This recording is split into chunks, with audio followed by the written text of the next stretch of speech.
Hi guys, Kanika here. इस video में हम बात करेंगे टाइम एंड स्पेस कॉम्प्लेक्सिटी के बारे में और हम डिस्कस करेंगे एसिम्प्टोटिक नोटेशंस के बारे में।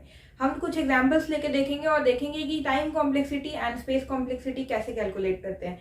एंड हम देखेंगे asymptotic notations like big O, omega and theta, और हम समझेंगे कि ऑक्सिलरी स्पेस क्या होता है। तो स्टार्ट करते हैं टाइम एंड स्पेस कॉम्प्लेक्सिटी से। Time complexity we have already discussed in brief in one of our DSA video. इस वीडियो में हम इसको डिटेल में समझेंगे। तो टाइम एंड स्पेस कॉम्प्लेक्सिटी को क्यों यूज करते हैं? Because it helps to analyze algorithm.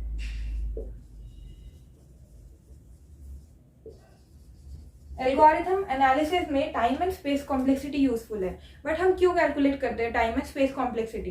Because a problem में हैव मल्टीपल सॉल्यूशन। एक प्रॉब्लम के बहुत सारे सॉल्यूशंस हो सकते हैं। तो उस केस में हमें डिटरमाइन करना होता है कि कौन सा एल्गोरिथम, कौन सा सॉल्यूशन उस प्रॉब्लम का बेटर वर्क करेगा। तो इसलिए हम time and space complexity calculate करते हैं और उसके बेसिस पर उस पर्टिकुलर एल्गोरिथम को एनालाइज करते हैं और देखते हैं कि कौन सा सॉल्यूशन बेटर वर्क कर सकता है।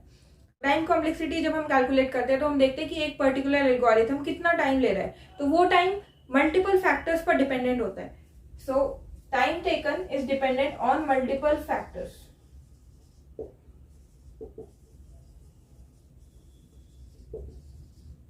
First can be the computer on which it is running, जिस कंप्यूटर पर एल्गोरिथम रन कर रहा है। First factor is computer on which it is running. इस केस में हमने फॉर एग्जांपल दो एल्गोरिथम लिए, एक एफिशिएंट है, एक इनएफिशिएंट है। इनएफिशिएंट वाले को हमने फास्टर मशीन पे रन किया तो हमें फास्टर रिजल्ट्स मिल गए as compare to the efficient algorithm जो हमने स्लोअर मशीन पे रन किया है। तो जो एफिशिएंट एल्गोरिथम का टाइम हुआ वो ज्यादा हो जाएगा as compare to the inefficient one. तो इस केस में दोनों एल्गोरिथम्स का टाइम वेरी करेगा और डिपेंड हो जाएगा on the computer on which they were running. तो ये तो हो गया कि हम सेपरेट मशीन्स पर एल्गोरिथम को टेस्ट कर रहे हैं। बट अगर सेम मशीन पर दोनों एल्गोरिथम्स को रन करें तब भी टाइम में वेरिएशन आएगा। Why? Because of system background process.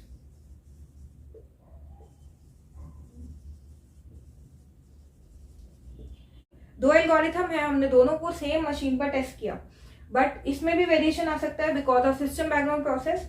It is difficult to find कि कौन सा ज्यादा एफिशिएंटली वर्क करेगा, कौन सा बेस्ट होगा। बिकॉज हमने सपोज एक एफिशिएंट एल्गोरिथम को रन किया और उस टाइम पर एक सिस्टम अपडेट रन हो रहा है बैकग्राउंड में, तो ऐसा भी हो सकता है कि वो एल्गोरिथम ज्यादा टाइम ले लेगा उस केस में। और इनएफिशिएंट जब हमने रन किया तो सिस्टम में कोई बैकग्राउंड प्रोसेस नहीं था तो उसने फास्टर रिजल्ट दिखा दिए, बेटर रिजल्ट दिखा दिए। तो ये time can vary because of system background process as well. अब थर्ड केस क्या हो सकता है? जो इनपुट हम देंगे एल्गोरिथम को, algorithm time can vary on the basis of input given as well. कैसे? हमने दो एल्गोरिथम्स को अलग अलग सेट ऑफ इनपुट्स प्रोवाइड करवा दिए, तो एक पर्टिकुलर एल्गोरिथम उस पर्टिकुलर सेट ऑफ इनपुट्स के लिए एफिशिएंट होगा और दूसरा एल्गोरिथम उस पर्टिकुलर सेट ऑफ इनपुट्स के लिए एफिशिएंट होगा। ऐसा भी केस हो सकता है। तो इस केस में time can vary because of the inputs given. Next factor can be the programming language. Programming languages जैसे कि C plus plus compiled languages होती हैं, तो उसमें जो बाइनरी जनरेट होगा वो उस पर्टिकुलर स्पेसिफिक मशीन के लिए ही होगा, उस मशीन पर ही वो रन करेगा। वेराज हमने उसी कोड को इंटरप्रेटेड लैंग्वेजेस के थ्रू रन किया जैसे कि जावा या पाइथन, तो उस केस में कोड रन होगा लाइन बाय लाइन इंटरप्रेटर के थ्रू और उसमें ज्यादा टाइम लग जाएगा। तो compare to the compiled languages, compare to the languages like C plus plus, तो उसमें हमारे पास फिर से वेरिएशन आ गया टाइम में ड्यू टू प्रोग्रामिंग लैंग्वेज। तो हमने देखा कि मल्टीपल फैक्टर्स है जिनकी वजह से टाइम में वेरिएशंस आ सकता है डिफरेंट एल्गोरिथम्स का। तो इसलिए टाइम में वेरिएशंस आएगा तो हम कंपेयर कैसे करेंगे? तो उसके लिए will use asymptotic analysis of algorithm. Asymptotic analysis. तो एसिम्प्टोटिक एनालिसिस क्या मेजर करता है? It measure order of growth measure करता है। किस चीज की ऑर्डर ऑफ ग्रोथ मेजर करेगा? Of time taken by algorithm in terms of input size। जो भी हम एक पर्टिकुलर एल्गोरिथम को इनपुट प्रोवाइड करवाएंगे उसके बेसिस पर जो टाइम लगेगा उसका ऑर्डर ऑफ ग्रोथ, कि वो कितना टाइम ले रहा है उसका ऑर्डर ऑफ ग्रोथ हम मेजर करेंगे। उसको क्या बोलते हैं हम? Asymptotic analysis. तो इसका क्या मतलब हुआ? जो भी हम इनपुट्स प्रोवाइड करवाएंगे, फॉर एग्जांपल हमने इनपुट दिया n, n इज इनपुट। तो अब हम देखेंगे कि जो ऑर्डर ऑफ ग्रोथ है उसके टाइम की, तो ऑर्डर ऑफ ग्रोथ कैसी है, इज इट लीनियर या क्वाड्रेटिक है या फिर कांस्टेंट है, एसेट्रा। तो मतलब हम बेसिकली उसकी ऑर्डर ऑफ ग्रोथ देखेंगे, लीनियर है, क्वाड्रेटिक है या फिर कांस्टेंट है। तो हम एक पर्टिकुलर एल्गोरिथम का ऑर्डर ऑफ ग्रोथ मेजर करेंगे। वो कैसे मेजर करेंगे, on the basis of the input size की वो कितना इनपुट ले रहा है, और उसके बेसिस पर जो टाइम लगेगा उस टाइम का ऑर्डर ऑफ ग्रोथ हम चेक करेंगे, और उसको क्या बोलते हैं, एसिम्प्टोटिक एनालिसिस। हम ऑर्डर ऑफ ग्रोथ क्यों कैलकुलेट कर रहे हैं, बिकॉज ऑफ दीज फैक्टर्स, क्योंकि हम अगर ऐसे ही टाइम कैलकुलेट कर लेंगे तो ये सारे फैक्टर्स की वजह से टाइम में वेरिएशन आ सकता है। तो इसलिए हम क्या यूज करेंगे, एसिम्प्टोटिक एनालिसिस यूज करेंगे। और एसिम्प्टोटिक एनालिसिस क्या यूज करता है, it uses asymptotic notations. Asymptotic notations use करता है ये to determine the time taken by an algorithm. तो अब देखते हैं एसिम्प्टोटिक नोटेशंस क्या होता है। Asymptotic notations. So asymptotic notations are mathematical notations. जो क्या रिप्रेजेंट करती है, ऑर्डर ऑफ ग्रोथ रिप्रेजेंट करती है। किसकी ऑर्डर ऑफ ग्रोथ रिप्रेजेंट करती है, मैथमेटिकल फंक्शन की। तो एसिम्प्टोटिक नोटेशंस क्या होता है, मैथमेटिकल नोटेशंस होती है। वो क्या रिप्रेजेंट करती है, order of growth of any mathematical function. तो एसिम्प्टोटिक नोटेशंस के टाइप जो आपके लिए यूजफुल है वो मैं बता देती हूँ। फर्स्ट इज बिग ओ, जिसको हम बिग ओ से रिप्रेजेंट करते हैं। नेक्स्ट इज ओमेगा, ओमेगा बना देंगे, एंड देयर इज थीटा। तो बिगो किस लिए यूज होता है, बिगो आपका रिप्रेजेंट करता है वर्स्ट केस में जो आपकी टाइम कॉम्प्लेक्सिटी आएगी, मतलब वो रिप्रेजेंट करेगा या तो एग्जैक्ट या फिर अपर बाउंड। इसका क्या मतलब हुआ, हम एग्जांपल से समझेंगे। वर्स्ट केस में मतलब कि आपका एल्गोरिथम मैक्स टू मैक्स कितना टाइम ले सकता है वो कौन रिप्रेजेंट करेगा, वो बताएगा बिग ओ। और ओमेगा क्या बताएगा, ओमेगा बताएगा बेस्ट केस में, मतलब मिनिमम कितना टाइम आपका एल्गोरिथम ले सकता है। तो ये रिप्रेजेंट करेगा एग्जैक्ट या फिर लोअर बाउंड। सिमिलरली जो थीटा है वो क्या रिप्रेजेंट करेगा, वो आपका एवरेज केस रिप्रेजेंट करेगा। एल्गोरिथम हमारा वर्स्ट केस में कितना टाइम लेगा वो कौन बताता है, वो बताएगा हमारा बिगो। बेस्ट केस में कितना टाइम लगेगा वो बताएगा ओमेगा, और एवरेज केस में कितना टाइम लगेगा वो कौन बताएगा, थीटा। तो इसको एक एग्जांपल से समझ के देखते हैं, so that you can get more clear understanding of these asymptotic notations. तो एग्जाम्पल के लिए हम एक फंक्शन लेके देख लेते हैं जो कि फाइंड करेगा एक पर्टिकुलर नंबर को एक पर्टिकुलर एरे में से और उसकी पोजीशन को रिटर्न कर देगा, और इन केस अगर वो पोजीशन नहीं मिलती है तो वो -1 रिटर्न कर देगा। तो एग्जाम्पल लेते हैं हम, एक फंक्शन बनाया हमने इंट, रिटर्न टाइप है फाइंड, फंक्शन का नाम है, फंक्शन एक एरे ले रहा है एंड उसका साइज n और एक नंबर जो कि फाइंड करना है।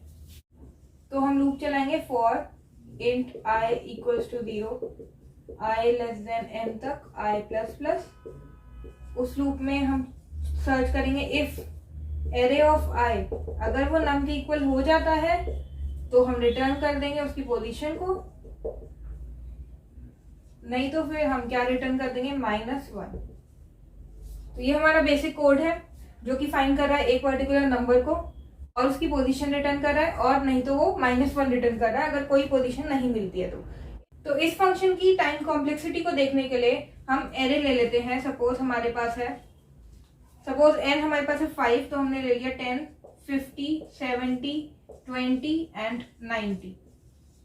तो इस पर्टिकुलर एग्जाम्पल में सपोज हमें सर्च करना होता है 90, तो हमारा जो नम है हमें जो सर्च करना है सपोज वो है 90, तो हमारा लूप कितनी बार चलता, 5 टाइम चलता, मतलब इस केस में n टाइम चलता।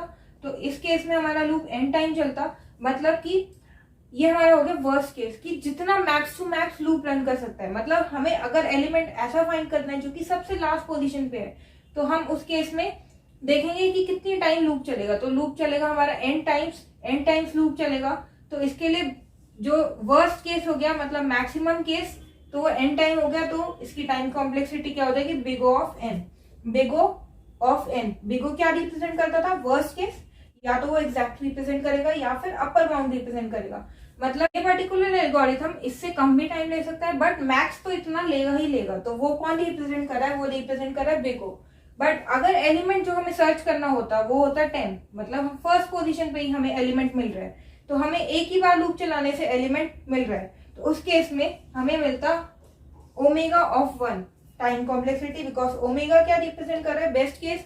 बेस्ट केस क्या हो सकता है, जो हमने एलिमेंट ढूंढना है वो फर्स्ट पोजीशन पे ही अवेलेबल है, फर्स्ट पोजीशन पे अवेलेबल है, तो मतलब ये क्या रिप्रेजेंट कर रहा है, एग्जैक्ट बाउंड या फिर लोअर बाउंड। मतलब टाइम इससे ज्यादा भी लग सकता है, पर मिनिमम इतना लगेगा। तो ज्यादातर हम यूज करते हैं बिगो। बिगो क्यों यूज करते हैं, क्योंकि ये बताता है कि इतना टाइम तो लगेगा ही लगेगा, इससे कम भी लग सकता है और या फिर इतना भी लग सकता है, बट इतना तो लगेगा ही। ये क्या बता रहा है, ये बता रहा है कि मैक्स टू मैक्स कितना टाइम लग सकता है, तो इसलिए big O is always preferred upon omega.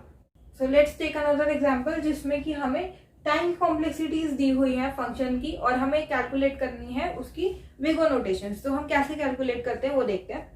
हमें एक मैथमेटिकल टर्म दी हुई है, इसकी टाइम कॉम्प्लेक्सिटी कैलकुलेट करने के लिए हम सबसे पहले बिगो कैलकुलेट कर रहे हैं, तो हमें मैक्सिमम देखना है कि मैक्सिमम कितना टाइम लग सकता है। तो यहाँ पे एन क्यूब सबसे ज्यादा मैक्सिमम है, तो इसकी टाइम कॉम्प्लेक्सिटी क्या हो जाएगी, बिग ऑफ एन क्यूब। तो ये इस फंक्शन की टाइम कॉम्प्लेक्सिटी हो जाएगी। Next 2n square plus 2n plus 2, इसमें n स्क्वायर है बिगर टर्म, तो इसकी टाइम कॉम्प्लेक्सिटी क्या हो जाएगी, n स्क्वायर। इसकी टाइम कॉम्प्लेक्सिटी 2n स्क्वायर नहीं होगी, बिकॉज आप क्या करोगे, कांस्टेंट को इग्नोर करोगे और मैक्सिमम टर्म को लिख दोगे। तो इसमें क्या है, n एंड log n। अब इसमें से बड़ा कौन सा है, n, तो इसकी कॉम्प्लेक्सिटी हो जाएगी big of n। Similarly in this case 2n, constant को इग्नोर करोगे, बिग ऑफ n। इस फंक्शन की टाइम कॉम्प्लेक्सिटी क्या हो जाएगी, क्योंकि ये कांस्टेंट नंबर है तो इसकी कॉम्प्लेक्सिटी हो जाएगी big of 1, because it is constant. तो बिग ऑफ 1 इसकी टाइम कॉम्प्लेक्सिटी हो जाएगी, मतलब ये कांस्टेंट अमाउंट ऑफ टाइम लेगा। इसकी ऑर्डर ऑफ ग्रोथ कैसी हो जाएगी, linear. Next is n/2। n/2 को हम कैसे लिख सकते हैं, 1/2 इंटू n। तो अगेन आप क्या करोगे, कांस्टेंट को इग्नोर करोगे और लिख दोगे बिग ऑफ n। तो किसी भी फंक्शन की टाइम कॉम्प्लेक्सिटी हम ऐसे कैलकुलेट करते हैं, हम उसकी हायर टर्म को लिख देंगे विथ बिगो, क्योंकि वो क्या रिप्रेजेंट कर रहा है, अपर बाउंड रिप्रेजेंट कर रहा है। अब देखो comparison of terms, for example ये n आ रहा है, यहाँ log n आ रहा है, अगर कोई होता log n या फिर होता n की बार n 2n, तो हम कैसे कैलकुलेट करते हैं कि कौन सा बड़ा है। तो उसके लिए these are comparison of terms. ये कुछ सीक्वेंस मैंने लिखे हुए हैं, तो ये सीक्वेंस किसकी फॉर्म में है, ये सीक्वेंस है लार्जेस्ट टू स्मॉलेस्ट की फॉर्म में। सबसे बड़ा कौन सा होता है, n⁻n, after that 2n, after that n⁴, then n cube, n square n, and then root n, then cube root of n, then log n, then log n, and after that there is a constant. तो these are the sequence जिसके basis पर हम determine करेंगे। अगर कोई भी function में n cube जब सपोज है टर्म और n स्क्वायर भी है और n है, तो आप किसको कंसिडर करोगे, n क्यूब को। तो इसकी टाइम कॉम्प्लेक्सिटी क्या हो जाएगी, big O of n cube. तो हम ऐसे कैलकुलेट करते हैं टाइम कॉम्प्लेक्सिटी। हम एक एग्जांपल और लेके देख लेते हैं, जिसके बेसिस पर हम देखेंगे कि टाइम कॉम्प्लेक्सिटी और स्पेस कॉम्प्लेक्सिटी को कैसे कैलकुलेट करना है। Alright, so now let's talk about time and space analysis of an algorithm. इसको समझने के लिए हम एक एग्जांपल लेके देखते हैं, एक एल्गोरिथम जो कि दो वेरिएबल्स को स्वैप करेगा। तो हम यहाँ पे लिखते हैं एल्गोरिथम जो कि स्वैप करेगा a एंड b वेरिएबल्स को। हमने एक वेरिएबल ले लिया टेम्प, उसमें हमने स्टोर करवा दिया variable a, and after that a में हमने स्टोर करवा दिया b, एंड देन b में हमने स्टोर करवा दिया टेम्प। तो this is our basic algorithm. इसको आप किसी भी एक पर्टिकुलर लैंग्वेज में लिख सकते हो। तो इस केस के लिए यहाँ पर कितना टाइम लग रहा है, 1 यूनिट ऑफ टाइम। यहाँ पर भी 1 यूनिट ऑफ टाइम लग रहा है, क्योंकि कोई भी यहाँ पे हम लूप रन नहीं कर रहे हैं। यहाँ पर भी 1 यूनिट ऑफ टाइम लग रहा है। तो टोटल टाइम कितना लग रहा है, अगर हम fn लिखें तो टोटल टाइम लग रहा है 3 यूनिट्स का, 1 + 1 + 1 3 यूनिट्स। तो इसके लिए बिग O क्या हो जाएगा, बिग O ऑफ 1, क्योंकि मैंने आपको बताया किसी भी कांस्टेंट का कांस्टेंट टाइम लगेगा, तो बिग O ऑफ 1। यहाँ पे कितना टाइम लग रहा है, कांस्टेंट अमाउंट ऑफ टाइम लग रहा है। तो ये तो हो गई हमारी टाइम कॉम्प्लेक्सिटी। टाइम कॉम्प्लेक्सिटी इस फंक्शन की कितनी हो गई है, बिग O ऑफ 1 इस पर्टिकुलर एल्गोरिथम की। अगर हम बात करते हैं स्पेस कॉम्प्लेक्सिटी के बारे में, तो हम वेरिएबल्स को देखेंगे कितने वेरिएबल्स यूज हुए हैं। फर्स्ट टेम्प यूज हुआ है, देन a यूज हुआ है, एंड देन b वेरिएबल। तो constant amount of variables are used, constant variables are used तो इसलिए इसकी स्पेस कॉम्प्लेक्सिटी भी कितनी हो जाएगी, बिग ऑफ 1, क्योंकि यहाँ पे 3 वेरिएबल्स यूज हुए हैं, कांस्टेंट में भी 3 वेरिएबल्स यूज हुए हैं, तो इसलिए space and time complexity of this particular example is 1। अब हम स्पेस कॉम्प्लेक्सिटी की तो बात कर रहे हैं, स्पेस कॉम्प्लेक्सिटी हमने कैलकुलेट भी कर ली, बट स्पेस कॉम्प्लेक्सिटी होता क्या है? तो स्पेस कॉम्प्लेक्सिटी क्या होता है, जैसे हमने टाइम कॉम्प्लेक्सिटी देखा था कि it is order of growth of time taken by an algorithm in terms of input size. तो सिमिलरली स्पेस कॉम्प्लेक्सिटी क्या हो जाएगा, it is order of growth of memory space in terms of input size. जितना भी input होगा उसके basis पर जितनी मेमोरी कंज्यूम हो रही होगी उसके बेसिस पे जो उसका ऑर्डर ऑफ ग्रोथ होगा। Similar to the time complexity, वो लीनियर भी हो सकता है, क्वाड्रेटिक, कांस्टेंट, एसेट्रा। तो वो किससे डिटरमाइन करेंगे हम, स्पेस कॉम्प्लेक्सिटी से। जैसे कि हम यहाँ पे डिटरमाइन कर रहे थे कि कितना इनपुट साइज है, इनपुट साइज इज 3 वेरिएबल्स है, तो मेमोरी स्पेस कितना यूज हो रहा है, कांस्टेंट यूज हो रहा है, तो उसका ऑर्डर ऑफ ग्रोथ क्या होगा, कांस्टेंट होगा, इसलिए we wrote big of 1। Space complexity, I hope this is clear. अब बात करते हैं ऑक्सिलरी स्पेस की। ऑक्सिलरी स्पेस क्या होता है? तो ऑक्सिलरी स्पेस क्या होता है, it is order of growth of extra space. जितना एक्स्ट्रा स्पेस ले रहा है कोई algorithm in terms of input size, तो इनपुट साइज के बेसिस पर जितना एक्स्ट्रा स्पेस लग रहा है उस पर्टिकुलर एक्स्ट्रा स्पेस का ऑर्डर ऑफ ग्रोथ कौन बताएगा, ऑक्सिलरी स्पेस। तो स्पेस कॉम्प्लेक्सिटी टर्म कम यूज होती है then auxiliary space. Why? Because अगर हम बात करते हैं data structures like arrays, linked list, तो उनको प्रोसेस करने के लिए हमें एक्स्ट्रा स्पेस की रिक्वायरमेंट हो सकती है। तो अगर हमें दो एल्गोरिथम्स कंपेयर करना है तो हम कंपेयर करेंगे उनके बेसिस पर कि वो कितना एक्स्ट्रा स्पेस ले रहा है। तो वो कंपैरिजन कौन करेगा, ऑक्सिलरी स्पेस के बेसिस पर हम उस कंपैरिजन को देख सकते हैं कि कौन सा एल्गोरिथम कितना एक्स्ट्रा स्पेस ले रहा है। तो इसलिए space complexity is not generally use, but auxiliary space term is more commonly use. तो अगर हमें कंपेयर करना है एल्गोरिथम्स को on the basis of the space requirement, तो हम यूज करेंगे auxiliary space. Why? Because we can compare which algorithm is better by looking at the amount of auxiliary space required. तो अभी तक आपने तीनों टर्म समझ ली है, टाइम कॉम्प्लेक्सिटी क्या होता है, स्पेस कॉम्प्लेक्सिटी क्या होता है और ऑक्सिलरी स्पेस कैसे कैलकुलेट करते हैं। तो अब हम एक एग्जांपल लेके देखते हैं जिसके बेसिस पर हम डिटरमाइन करेंगे उस पर्टिकुलर एग्जांपल की time complexity, space complexity and auxiliary space. तो उस पर्टिकुलर एग्जांपल में हम एक एरे लेंगे, उसका सम कैलकुलेट करेंगे और उसका सम रिटर्न करेंगे और उसके बेसिस पर हम देखेंगे कि कितनी टाइम एंड स्पेस कॉम्प्लेक्सिटी है। So next example, algorithm to calculate a sum. इसमें हमने एक एरे ले लिया है, उसका साइज है n। उसमें हमने s को 0 से इनिशियलाइज कर लिया। मैं यहाँ पे कोई भी वेरिएबल को डिक्लेयर नहीं कर रही हूँ because I am writing algorithm, और मैंने आपको अपनी previous videos of data structures में बता रखा है कि एल्गोरिथम और कोड में क्या डिफरेंस होता है। तो I am not writing a complete program over here, I am just writing algorithm, that's why I am not declaring any variable. तो अभी तक मैंने एक एरे लिया है और उसका साइज लिया है n, और एक वेरिएबल लिया है जिसमें कि 0 स्टोर करवाया है, जो कि क्या स्टोर करेगा, सम। तो सम को कैलकुलेट करने के लिए मैंने एक लूप चलाया i 0 से i n तक और i ++ किया, और सम में मैंने स्टोर करवाया जो करंट सम है प्लस जो अपना एरे है उस पर्टिकुलर पोजीशन के लिए, और लास्ट में मैंने क्या करवाया, रिटर्न करवाया सम। तो ये बहुत सिंपल सा एल्गोरिथम है। इसकी टाइम कॉम्प्लेक्सिटी की बात करें अगर हम, तो हम देखते हैं कि कौन सी लाइन कितनी बार चल रही है। s कितनी बार चलेगा, 1 टाइम, s में 0 स्टोर हो रहा है, 1 यूनिट ऑफ टाइम लगेगा इसमें। ये लूप चल रहा है n टाइम, तो इसके अंदर की जितनी भी चीजें हैं वो कितनी बार चलेंगी, n टाइम चलेंगी। नेक्स्ट रिटर्न कर रहा है s, इसमें भी 1 यूनिट ऑफ टाइम लगेगा। टोटल कितना टाइम लगा इस एल्गोरिथम को, n + 2। तो टाइम कॉम्प्लेक्सिटी कितनी हो जाएगी, बिग ऑफ n, क्योंकि हम हायर वेरिएबल टर्म लेंगे which is n। Space complexity कितनी होगी इसकी, एक आपके पास है वेरिएबल s, इसमें आप बार बार n टाइम्स हर बार न्यू सम स्टोर करवा रहे हो, तो स्पेस कॉम्प्लेक्सिटी कितनी हो जाएगी, बिग ऑफ n। बट अगर हम ऑक्सिलरी स्पेस की बात करते हैं, that means order of growth of extra space, तो यहाँ पे एक्स्ट्रा स्पेस तो कुछ भी नहीं लग रहा क्योंकि हमने जो वेरिएबल लिया था उसी में ही हम स्टोर करवा रहे हैं। हम कोई भी नया वेरिएबल डिक्लेयर नहीं कर रहे कि जिसमें आपको एक्स्ट्रा स्पेस यूज करना पड़े। तो इसकी ऑक्सिलरी स्पेस कितना हो जाएगा, big of 1। So I hope you have understood these terms, that what is time complexity, space complexity, auxiliary space, and how to calculate these three and what are asymptotic notations. So I hope you have found this video as informative. Thanks for watching. See you in the next video. Bye for now.